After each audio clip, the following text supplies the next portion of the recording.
Hello, my name is Philip and welcome to today's quick grammar update.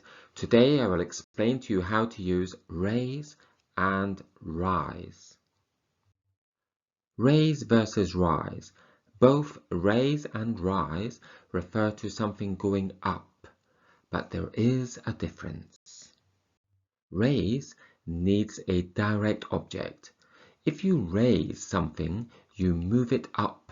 It has both literal and non-literal meanings, and it is a regular verb, so its past and past participle forms are raised.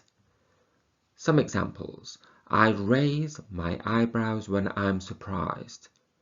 The government planned to raise taxes. He raised his voice at me in anger, but I forgave him. Rise does not take a direct object. Things rise or go up by themselves. Rise is an irregular verb, so the past form is rose, and the past participle is risen. Some examples. The sun rises at 6 a.m. The water level rises twice a day because of the tide.